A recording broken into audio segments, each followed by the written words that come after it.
Oke, silakan Rezaldi kalau ada yang ditanyakan.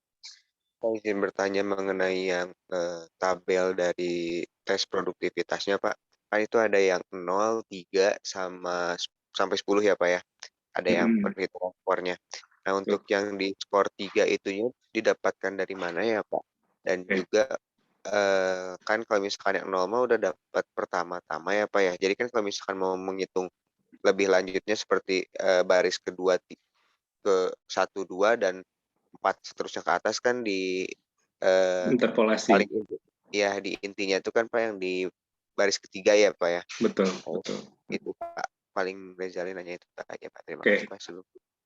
Baik, terima kasih Rezaldi. Artinya sudah memperhatikan gitu ya, sudah menyimak materi di chapter 5 ini. Oke, biar jelas coba kita lihat ininya aja.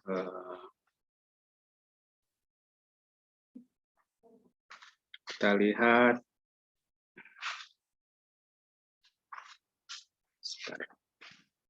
Kita lihat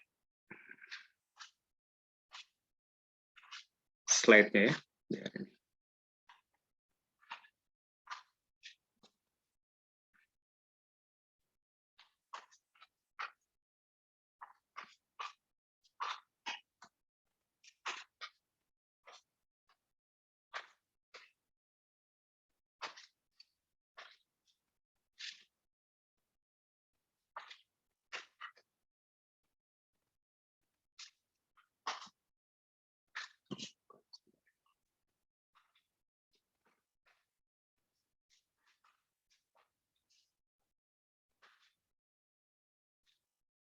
Oke.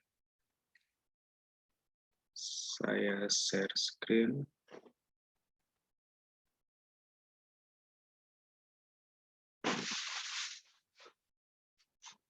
Udah kelihatan? Sudah ya? Nah, dalam pengukuran produktivitas dengan metode objective matrix, ya.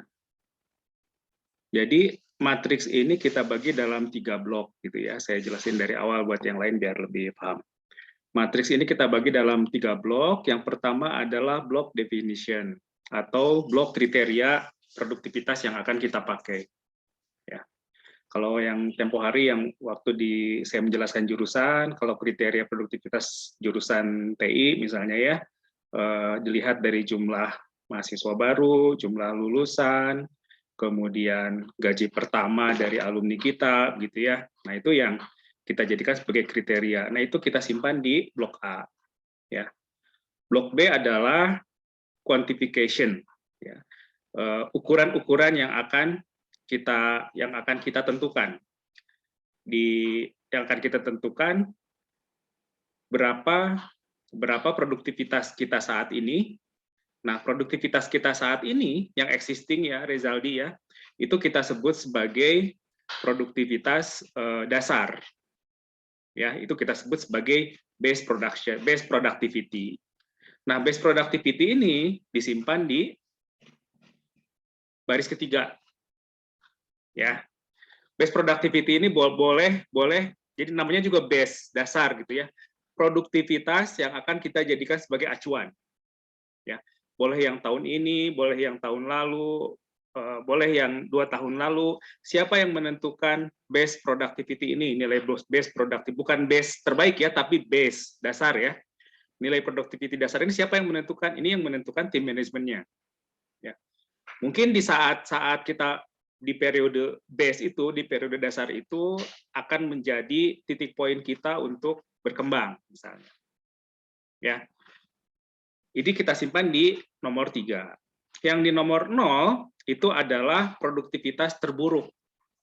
Ya. Produktivitas terburuk dari perusahaan kita itu yang paling jeleknya itu berapa? Nah, itu kita simpan di periode di baris ke-0. Ya. Yang akan dijadikan sebagai dasar kita untuk, kan kalau kita mau melompat itu harus ada dasarnya nih. Kalau kita mau tumbuh itu harus ada dasarnya. Nah, dasarnya ini yang kita mau jadikan acuan yang mana? Nah, itu kita simpan di baris ketiga. Sementara di baris ke-10 itu adalah harapan dari produktivitas kita. Jadi baris ke-10 itu belum terjadi, tetapi harapan kita gitu ya, harapan kita akan ada di baris ke-10. Nah, ini kan kriterianya ada banyak nih yang kita tentukan di blok A tadi, ya. Tadi kalau jurusan ada apa? Ada jumlah mahasiswa baru, jumlah lulusan, gaji pertama lulusan. Itu kan banyak tuh. Nah, untuk setiap kriteria kita kan belum tahu apakah posisi existing yang akan kita ukur, ya kalau di contoh ini di akhir tahun ya, kita ukur apakah ada di base productivity, ada di baris nomor 3, atau ada di baris nomor 7, atau ada di baris nomor 6. Nah, ini kita mau menentukan. Buat apa? Kalau kita tahu posisi productivity untuk satu kriteria, maka kita bisa lakukan improvement untuk mencapai ke baris ke-10. Bisa dimengerti sampai sini? Saya, kalau bisa kita lanjut aja, nggak apa-apa, sekalian saya bahas aja ya. Oke, saya bahas untuk contoh. Yang lain sampai sini paham? Ada 3 blok dalam objektif matriks ini. Paham? Paham, Pak. Paham ya? Oke, baik. Untuk setiap blok tadi sudah dijelaskan, ada kriteria, ada kuantifikasi, nilai-nilai produktivitasnya. Kita tuliskan dari 0 sampai 10. 0 itu berarti adalah produktivitas terburuk yang pernah kita raih, ya. Di baris ke-10 itu adalah produktivitas impian kita, produktivitas harapan kita, gitu ya.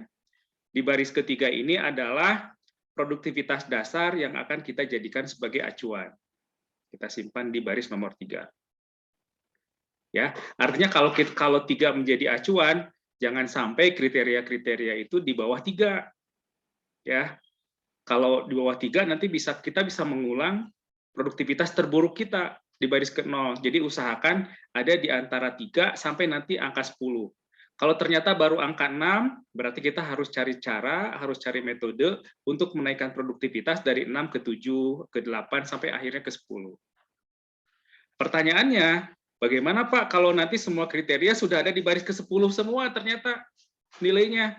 Berarti kita harus bikin tabel baru.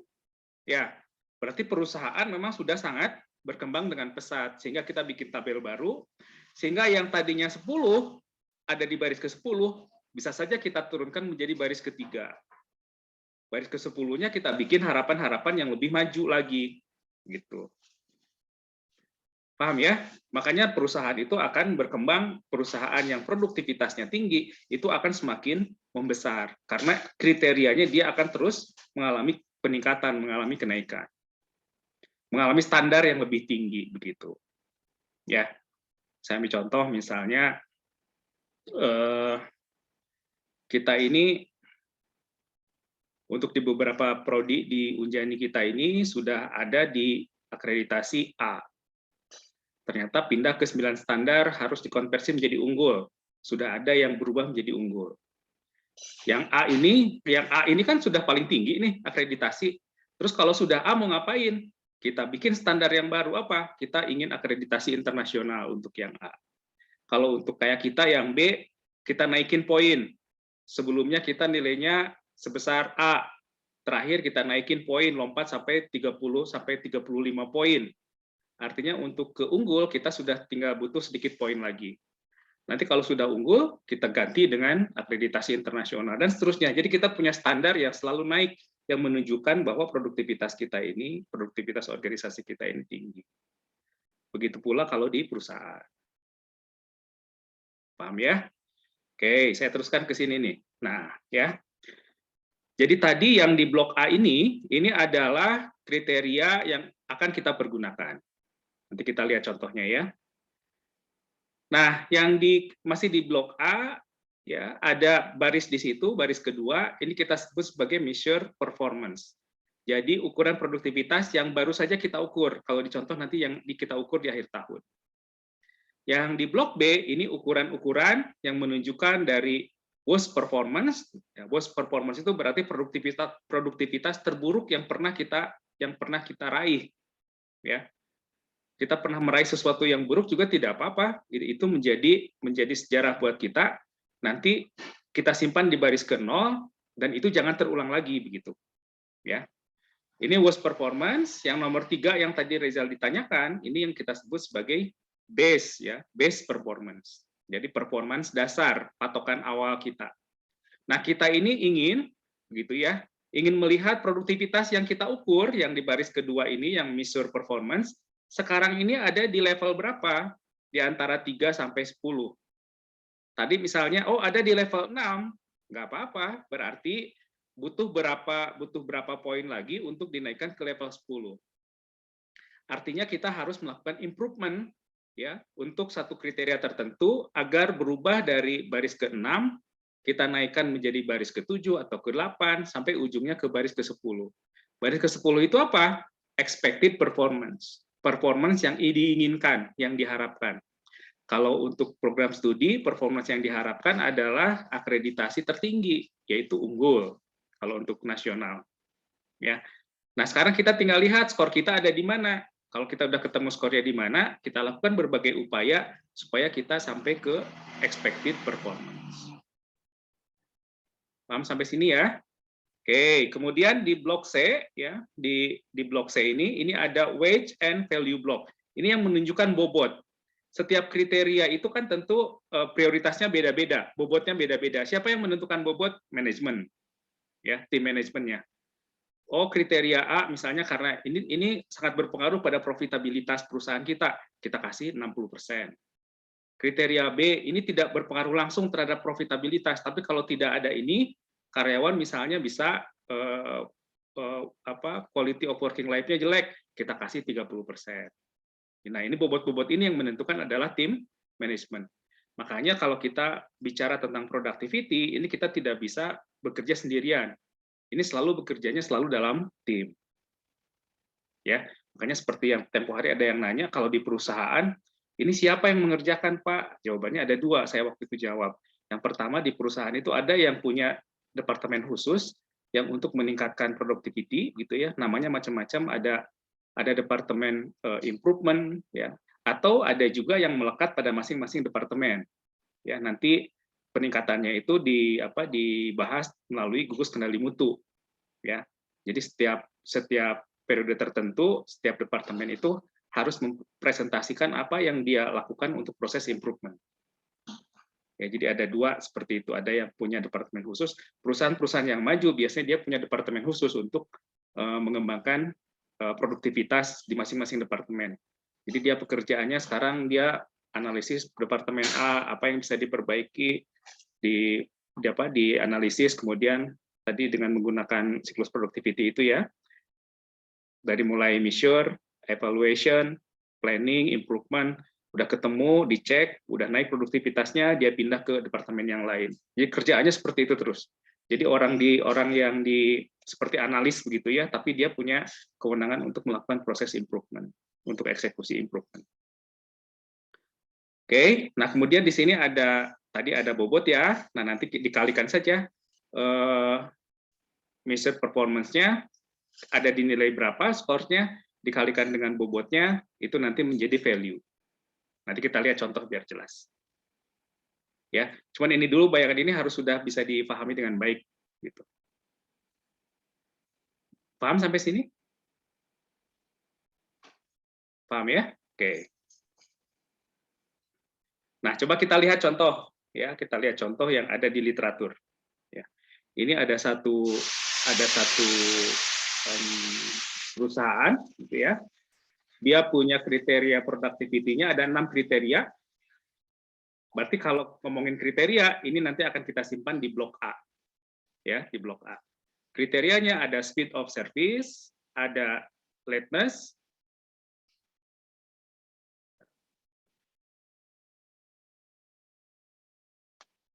biar besar.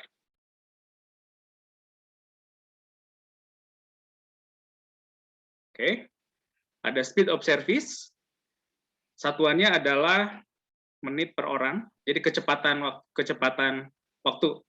pelayanan ya. Kecepatan waktu pelayanan menit per orang ya. Performance terburuknya ini pernah 10 menit per orang dalam melayani gitu ya, melayani klien. Terburuknya itu pernah 10. Yang diinginkannya itu 2 menit per orang. Jadi waktu pelayanan 2 menit per orang, ingat di teori antrian ya. Yang diharapkan itu 2 menit per orang, terburuknya pernah 10 menit per orang. Performance dasarnya yang dijadikan sebagai dasar, ya, periode dasarnya adalah 4 menit per orang. Ya. Pada tahun ini diukur pada Januari 2003, ya, best performance-nya. Mr. Performance-nya yang diukur pada Mr. Performance berarti di blok A baris kedua kita simpan. Yang diukur pada akhir tahun, ya, speed of service-nya ternyata diperoleh angka 3. Kemudian untuk kriteria yang lain ada lateness, ada panjang antrian, ada idle time, ada ketidakhadiran karyawan, ada komplain. Ya. Oke, ini data-datanya seperti ini. Oke, kita simpan di sini. Nah, ini yang kriteria productivity, ada kecepatan pelayanan, ada keterlambatan, ada panjang antrian, ada waktu tunggu, ada ketidakhadiran karyawan, ada komplain dari klien. Ya. Diukur pada akhir tahun nilainya ini 3, 30, 5, 40, 5, 2. Ya. Performance terburuknya kita simpan di baris 0. Mana itu performance terburuk? Performance terburuk adalah yang ini. Ya. 10, 60, 8, 60, 10, 7. Ini kita simpan di baris ke 0. 10, 60, 8, 60, 10, 7. Paham sampai sini? Paham, Pak. Paham ya? Yang lain paham? Paham, Pak. Paham ya? Oke. Paham, Pak. Oke, artian. Oke, performance terburuk kita simpan di baris ke 0. Sekarang, data yang kita ketahui adalah performance dasar, base. Kita simpan di baris ketiga. Tadi pertanyaan Rejaldi, siapa yang menentukan nilai di baris ketiga? Ini yang menentukannya manajemennya pasti. Tim dari manajemen. Oke, kita mau pakai patokan yang tahun berapa misalnya. Oke, perusahaan kita ini dulu hampir saja kolaps di tahun 2018. Kita jadikan itu sebagai titik acuan. Ya, nah itu kita jadikan sebagai base performance-nya. Ya, acuan ya. Oke, ini dapat tadi yang dari data ada 4, 45, 5, 30, 4, 5. Kemudian terakhir yang adalah data yang diketahui adalah performance yang diinginkan atau performance yang diharapkan, cita-cita ya. Kita simpan di baris ke-10. 2, 10, 2, 15, 2, 0. Ya. Berarti yang 0 ini adalah jumlah komplain. Jadi kalau bisa zero komplain, tidak ada konsumen yang komplain, artinya semua konsumen terpuaskan. Ya. Oke, yang kita ketahui adalah baris ke-0, baris ke-3, dan baris ke-10. Kemudian tipe kriteria dan hasil pengukuran di akhir tahun. Sekarang, matriks ini akan kita jadikan sebagai alat ukur nanti. Artinya, baris ke-1 dan ke-2 kan masih kosong, ya, tidak diketahui, itu harus kita isi. Baris ke-4, baris ke-5, baris ke-6 sampai baris ke-9 juga masih kosong, ya. Harus kita isi sel-selnya ini. Oke, bagaimana cara mengisinya? Nah, ini yang saya sampaikan di minggu yang lalu. Kita coba interpolasikan, ya. Kita interpolasikan dari data yang kita punya. Sekarang kita lihat baris ke-0 kita sudah punya data, baris ke-4 baris ke-3 kita sudah punya data. Yang tidak punya adalah baris ke-1 dan ke-2. Kalau gitu, kita interpolasikan. Bagaimana caranya? Kita lihat. Di baris ke-0, angka yang kita miliki, ya, performance terburuk itu untuk kecepatan pelayanan adalah 10.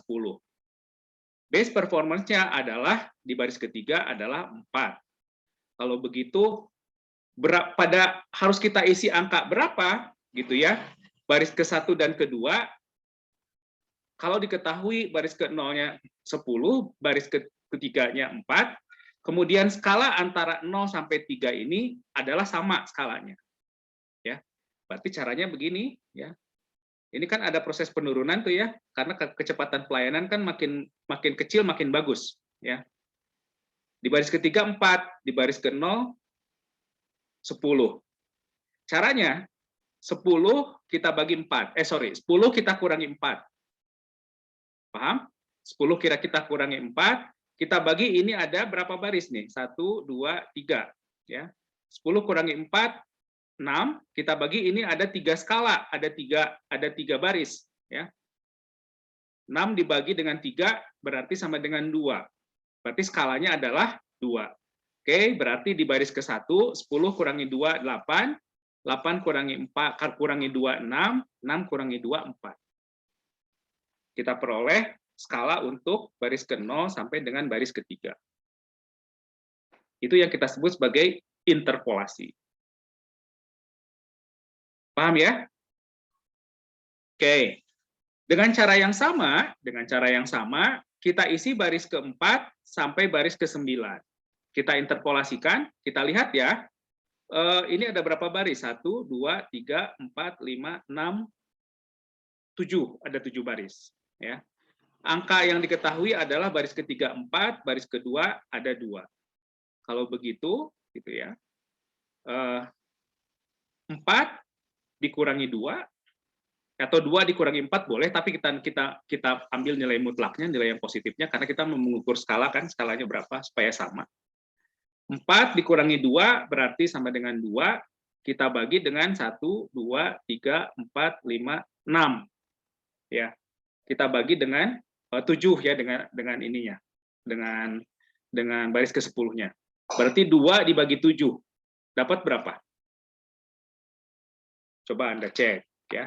Dapat angkanya adalah 0,28. Ya, dapat angkanya 0,28.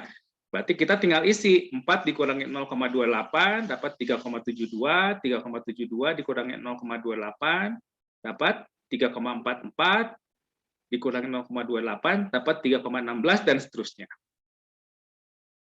Paham? Nah, berarti sekarang baris keempat untuk kriteria pertama, baris keempat sampai baris ke-9 itu sudah kita isi. Kita isi untuk yang kriteria 2 dengan cara yang sama, kriteria 3, kriteria 4, kriteria 5, dan kriteria 6. Bisa dimengerti sampai sini? Bisa ya? Oke, baik. Nah, kalau sudah, sekarang kita lihat pengukuran existing. Kalau di dalam soal ini adalah di akhir tahun. Ya. Kita lihat untuk kriteria pertama, kecepatan pelayanan. Pada akhir tahun dilakukan pengukuran, ternyata kecepatan pelayanannya adalah 3 menit per orang. Kita cek di matriks kita, kalau 3 itu adanya di baris keberapa? Ya, ternyata yang 3 persis nggak ada. Kita cari yang dekat, yang paling dekat dengan 3. Di sini ada 2,88. Untuk ketiga itu berarti butuh 0,16 ya. Tuh. 0, betul 0,12 ya. Ya. Iya, Pak.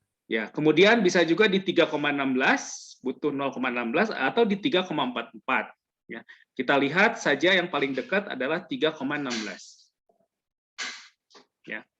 Kalau Anda berpendapat lebih dekat ke 2,88 boleh silakan. Ya, boleh dipilih, berarti ada di baris ke-6. Oke. Kalau Anda pilih yang baris ke-7 boleh karena dia 0,12 bedanya ya. Kalau ini 0,16 gitu. Ya. Tapi saya lebih prepare atau lebih suka memilih 3,16. Kenapa? Supaya kita bisa melakukan proses improvement. Ya, menyampaikan bahwa sekarang kondisi kita ada di 3, berarti ada di posisi ke-6. Kita butuh inovasi untuk menaikkan sampai ke posisi 9 misalnya. Cuma 2,28 menit pelayanan per orang.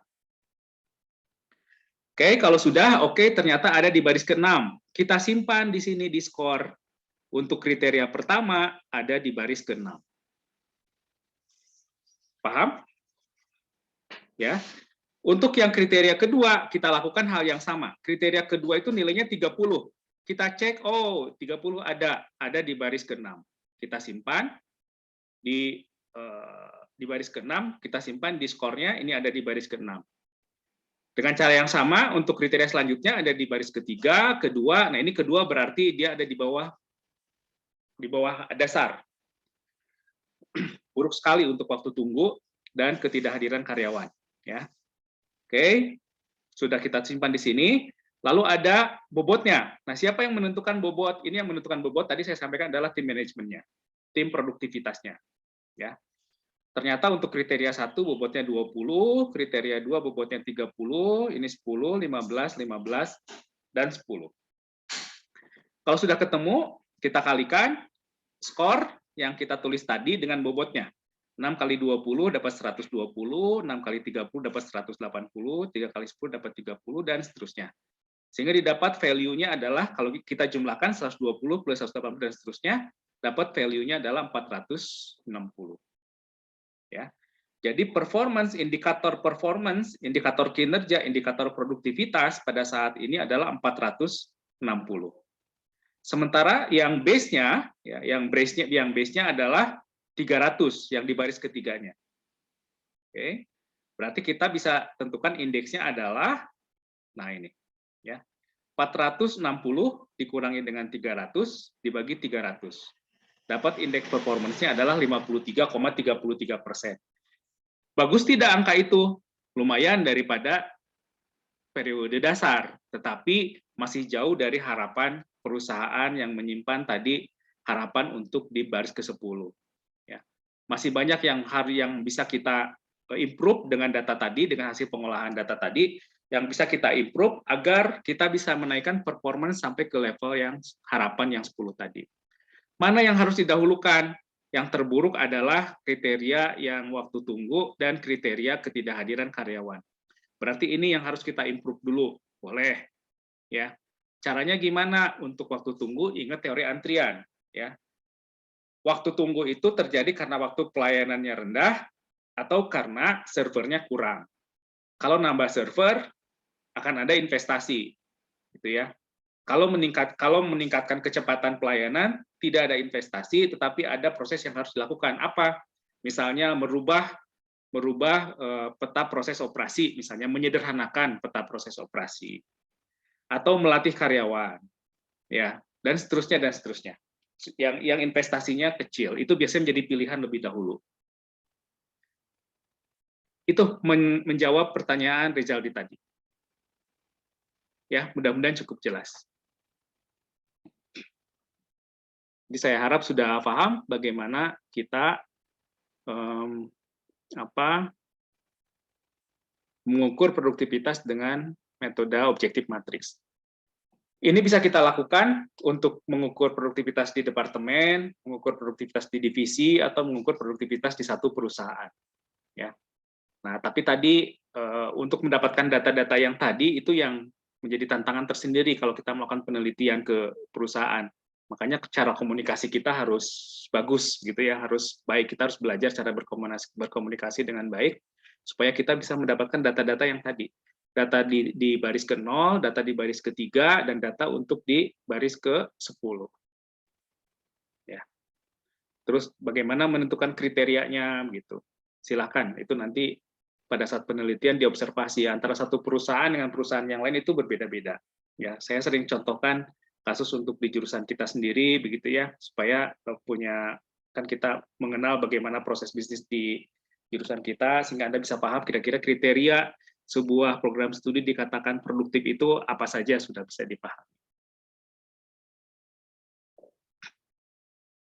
Kalau di perusahaan, ya kata kuncinya produktivitas itu dikatakan naik kalau apa? Ya kalau profitnya itu tinggi, begitu ya. Kalau perusahaan kan ujungnya adalah profitabilitas semua. Jadi kriteria-kriterianya memang yang harus menyangkut profitabilitas perusahaan, baik secara langsung ataupun tidak langsung. Ya. Baik, itu mungkin tentang metode OMAX. Silakan kalau ada yang mau ditanyakan lagi.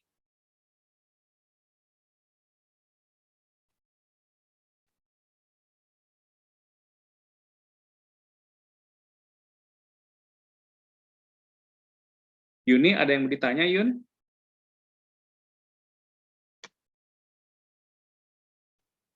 Yuni hadir? Samuel? Izin bertanya, Pak. Boleh, silakan, Sam. Kalau buat misalkan Pak, Mhm, dari indeks yang kita capai itu sebenarnya, sudah lebih baik dari sebelumnya. betul. Cuman memang, dari beberapa kriteria yang ada itu memang, datanya itu, sangat jauh misalkan, dari yang tadi, keterlambatan misalkan sudah baik tapi, jumlah panjang antriannya sangat banyak kayak gitu, Pak. Mhm, Jadi memang ada beberapa dari, kriteria yang ada itu emang, satu kriteria sangat bagus tapi, kriteria yang lainnya itu ada yang, bagus juga, ada yang di bawah base, betul. performance-nya. Iya. Kalau itu apakah memang semua kriteria kita harus buat di atas base performance-nya dulu atau bagaimana ya, Pak? Ya, itu Terima kasih. begini, Sam. Tadi kita punya banyak kriteria. Ada kriteria yang sudah di baris ke-6, artinya sudah di atas base-nya ya, sudah di atas dasarnya. Ada yang di baris ke-5, tetapi ada yang di baris kedua, gitu ya. Nah, sesudah kita olah, kita tahu ternyata ada satu kriteria yang di bawah dasarnya, artinya kita harus prioritaskan perbaikan untuk kriteria itu. Ya, jadi kita mengukur itu belum berarti apa-apa, tidak berarti apa-apa kalau kita tidak melakukan inovasi atau tidak melakukan proses perbaikan. Justru kita mengukur ini supaya kita bisa melakukan proses perbaikan. Saya ambil contoh, ya. Samuel misalnya IP-nya 3,2 misalnya. Itu sudah di atas rata-rata lulusan TI yang 3,16. Berarti Samuel itu ada di atas rata-rata lulusan TI. Tetapi ternyata ada satu mata kuliah yang nilainya misalnya D. Ya. Nah, Samuel bisa melakukan beberapa hal. Yang pertama bisa cuekin aja atau IP saya sudah 3,2, perusahaan kan nanti biasanya kalau rekrut karyawan butuhnya 3,0, saya sudah 3,2, boleh saja kalau itu keputusan yang diambil oleh Samuel. Tapi bisa juga ini saya IP 3,2 tapi ini yang nilai D ini mengganggu transkrip saya begitu ya. Sehingga di semester besoknya Samuel perbaiki dulu kontrak lagi nilai yang mata kuliah yang nilainya D supaya nanti bisa berubah nilainya tidak D lagi. Itu artinya melakukan proses perbaikan terhadap mata kuliah yang jelek tadi. Paham? Padahal yang lainnya udah bagus. Kan 3,2 itu bagus. Ya, tetapi ada nilai D di semester besok, Samuel ambil lagi mata kuliah itu, belajar sungguh-sungguh, ternyata pas di akhir semester misalnya nilainya jadi B. Maka IP-nya bisa di atas 3,2 dan tidak ada nilai yang di bawah C misalnya. Nah, begitu pula dengan kriteria produktivitas. Ada 5 kriteria, 3 kriteria sudah bagus, tetapi 2 kriteria masih di bawah standar. Maka yang 2 kriteria ini yang harus kita improve, yang harus kita cari cara atau kita cari metodenya supaya bisa kriterianya itu supaya bisa nilainya itu naik produktivitasnya. Tadi misalkan di contoh kita ya, yang jelek adalah ketidakhadiran karyawan. Itu ada di baris kedua, di bawah standar berarti kan di baris kedua. Nah, kita harus cari tahu kenapa karyawan kita ini sering bolos. Bolos itu macam-macam, alasan sakit lah, alasan urusan ini, itu, dan sebagainya. Tapi intinya adalah mereka sering bolos. Kalau bolos artinya membuat teman yang lain, karyawan yang lain bebannya naik kan, karena kerjaan dia dihandle oleh temannya yang lain. Nah, kita harus cari cara kenapa dia sering bolos. Harus cari tahu kenapa dia sering bolos. Oh, mungkin karena dia merasa beban kerjanya terlalu tinggi. Kalau begitu kita cek lagi pembagian beban kerja antar karyawan di departemen itu. Ya, melalui meeting tentu saja kita analisis dan seterusnya. Ternyata ketahuan misalnya beban kerja tidak merata sehingga orang menjadi tidak nyaman untuk masuk kerja, sering bolos. Kita perbaiki lagi beban kerjanya, tentu oleh kepala di situ begitu ya. Kita cari solusinya. Kemudian beban kerjanya sudah merata, kemudian kita ukur lagi, kita lihat lagi apakah dia menjadi sering bolos atau tidak. Paham, Sam? Justru kalau kita tahu ada kriteria yang di bawah standar, artinya kita bisa melakukan proses improvement di kriteria itu terlebih dahulu. Gitu. Bisa dimengerti? Cukup dimengerti, Pak. Oke, baik ya. Jadi menarik ya, rekayasa produktivitas ini kita mengukur dulu begitu ya, kemudian kita mencari cara untuk mengimprove-nya, memperbaikinya. Dan kita kalau kerja, pekerjaan kita sehari-hari ya begitu. Ya, kita sebagai insinyur teknik industri ya setiap hari seperti itu kerjaannya. Selain bekerja yang rutin begitu ya, kita harus selalu berpikir bagaimana supaya produktivitas di tempat kita ini naik gitu. Ujungnya adalah profitabilitas nanti yang naik. Ya, profitabilitas yang naik. Kalau profitabilitas yang naik artinya nanti ada growth, ada pertumbuhan. Tahun ini misalnya perusahaan kita omsetnya 10 miliar ya. Oke, ini sudah lumayan dibanding tahun lalu yang hanya 8 miliar misalnya. Berarti tahun depan kita naikin lagi nih, jangan 12 miliar tapi harus jadi 14 miliar misalnya. Jadi ada proses pertumbuhan. Untuk jadi 14 miliar ada banyak cara gitu ya. Apa? Ya tentu saja kriterianya adalah performance orang sales-nya. Kemudian performance orang produksi. Ya, perhatikan kalau orang sales dapat demand banyak, tetapi orang produksi tidak bisa membuatnya tepat waktu, ya percuma juga, gitu ya. Banyak pesanan tapi tidak bisa dikerjakan, tidak menjadi profit, ya kan? Tapi orang salesnya naik, orang produksinya juga naik, gitu ya. Kemudian orang quality, cacatnya diturunkan dong, jangan 10%, 3% saja. Dan dia mikir bagaimana caranya supaya nurunin cacat dari 10% menjadi 3%. Nah, ini dari kriteria-kriteria ini kalau dikerjakan semua bareng nanti perusahaan akan bertumbuh dengan lebih cepat. Ya, tandanya dia bertumbuh lebih cepat apa? Perusahaan itu harus lebih maju daripada kompetitornya. Ya. Kita punya laba setahun misalnya 2 miliar. Itu nggak ada artinya kalau kompetitor kita laba setahunnya adalah 20 miliar, 10 kali dari perusahaan kita. Ya, artinya dia punya pangsa pasar yang lebih besar, dia menjadi leader. Kalau kita tidak waspada, kita nanti bisa dihabisin sama kompetitor kita. Seperti itu. Artinya konsumen kita bisa berpindah ke kompetitor kita. Kalau pertumbuhan kitanya rendah, gitu ya. Itu kira-kira bahasan tentang chapter 5 ini. Ya. Silakan kalau ada yang lain yang masih mau didiskusikan. Izin bertanya lagi, Pak. Oke, silakan, Sam.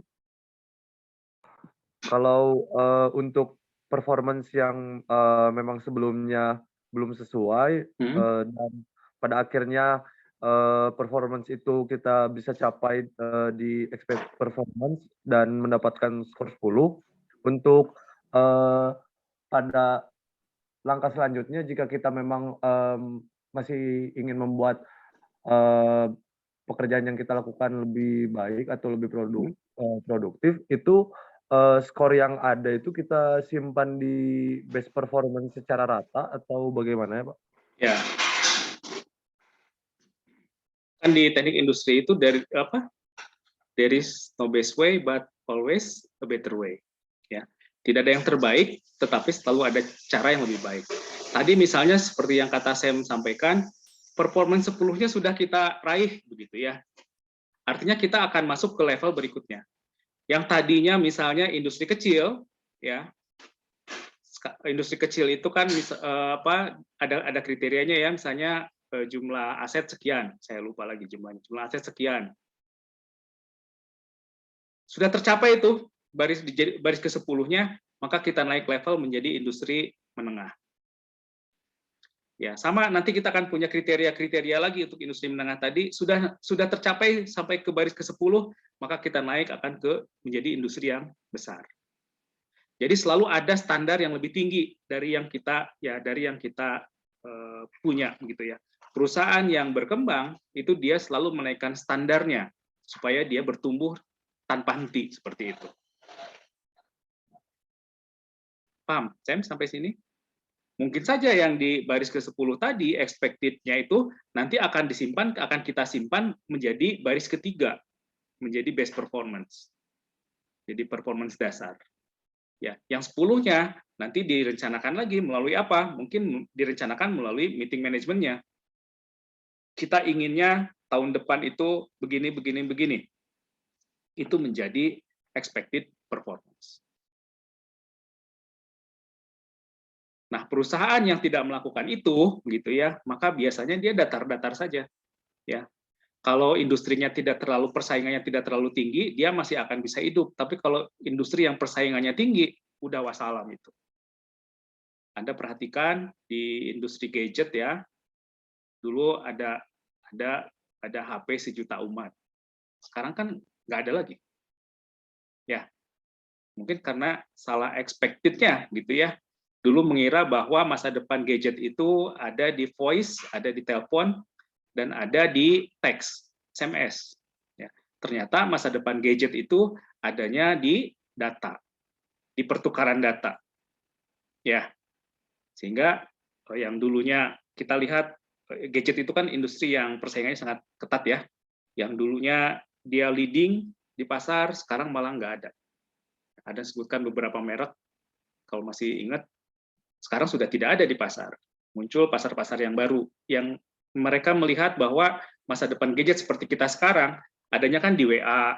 Di WA itu kan kita bisa saling kirim file, ya, saling kirim macam-macam gitu ya.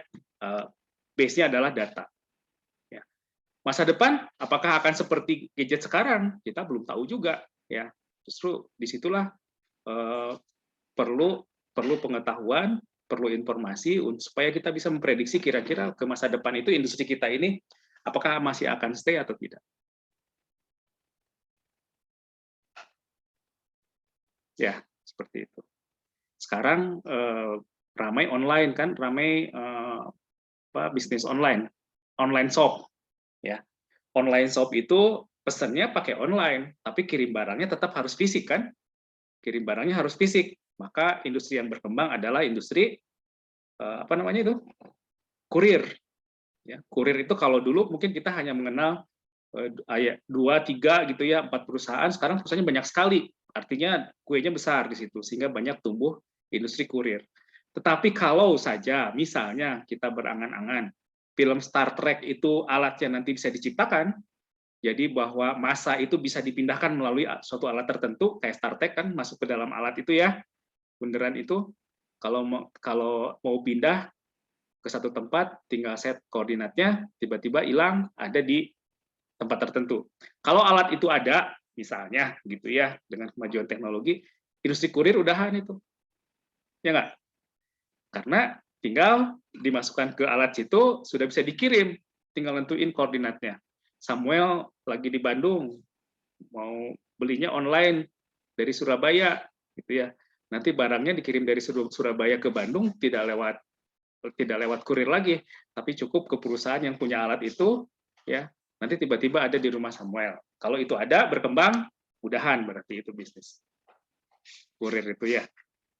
Nah, itu kemampuan kita untuk memprediksi itu yang akan sangat bermakna. Gitu. Bisa ditangkap, Sam? Bisa, Pak. Terima kasih, Pak. Ya, seperti itu. Baik, bagus pertanyaannya. Ada yang lain? Saya harap yang lain walaupun tidak on kamera, tetapi menyimak begitu ya. Kemudian nanti silakan dilihat lagi materinya, baik yang sudah saya bagi di GCR ataupun yang saya upload di YouTube. Ya. Dan saya berharap ada beberapa orang lah dari kelas kita ini yang nanti tugas akhirnya masuk ke rekayasa produktivitas di satu perusahaan.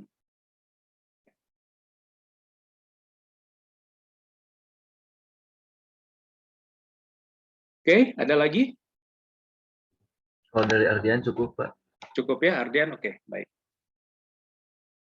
Baik, kalau tidak ada, itu mungkin diskusi kita hari ini. Ya, silakan nanti diperiksa-periksa lagi. Kalau ada yang mau ditanyakan, nanti Anda bisa, boleh kita diskusi di GCR atau di WAG kita, biasa.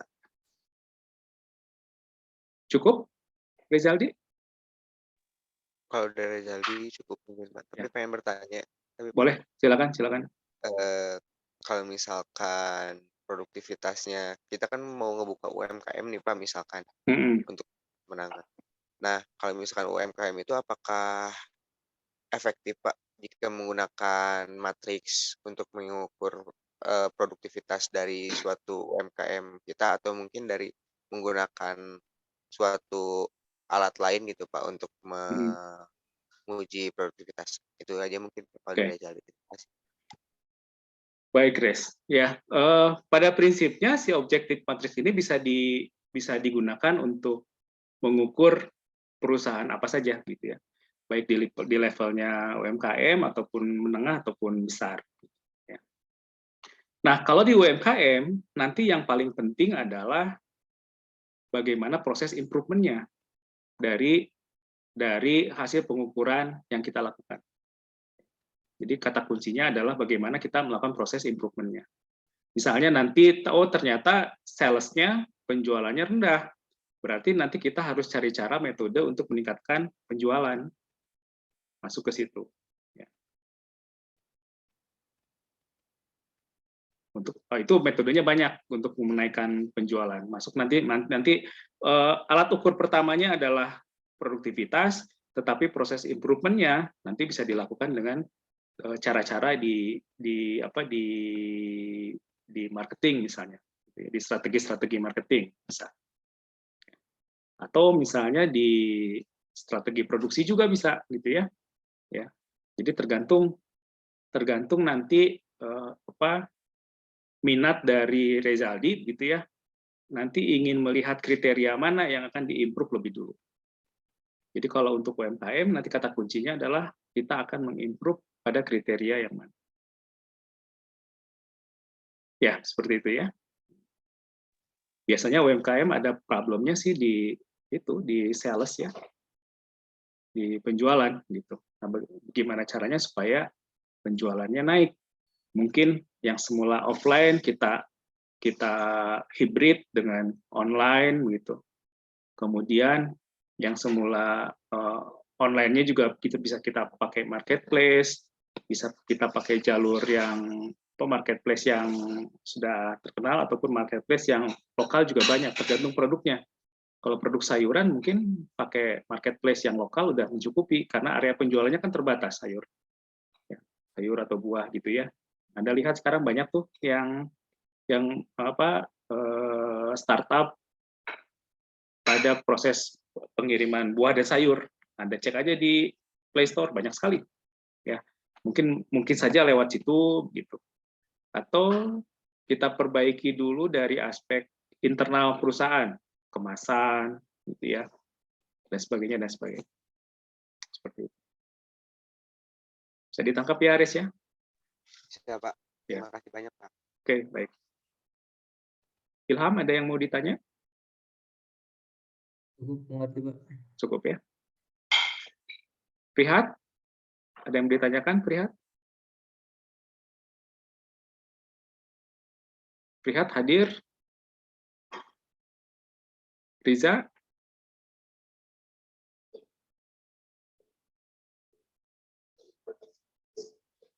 Naura? Hadir Naura?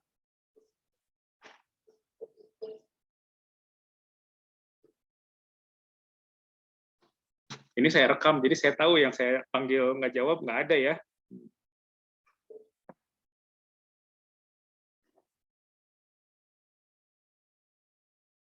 Prihat hadir, Pak. Kamu. Jelas, Prihat? Cukup jelas, Pak. Jelas ya. Guntur, ada yang mau ditanya, Guntur? Belum ada. Oke. Muhammad Zain, itu Muhammad Zain bimbingan saya, bukan Zain? Iya Pak, betul Pak. Oh, ya, ada yang mau ditanyakan? Cukup Pak. Cukup ya. Baik, kalau tidak ada mungkin itu ya, Rezaldi ya. Ya, Pak. Baik. Ya. Baik, terima kasih atas perhatiannya. Silakan Anda belajar lagi begitu ya. Sekali lagi belajar online ini membutuhkan kemandirian gitu ya. Karena Anda tidak ada yang tidak seperti di kelas gitu ya. Kita bisa intens diskusinya agak sulit kalau online. Jadi Anda yang harus bisa mengatur jadwal sendiri untuk belajar secara mandiri gitu. Ya. Baik, terima kasih. Semoga selalu sehat-sehat ya. Assalamualaikum warahmatullahi wabarakatuh. Waalaikumsalam. Waalaikumsalam warahmatullahi wabarakatuh. Terima kasih, Pak. Baik.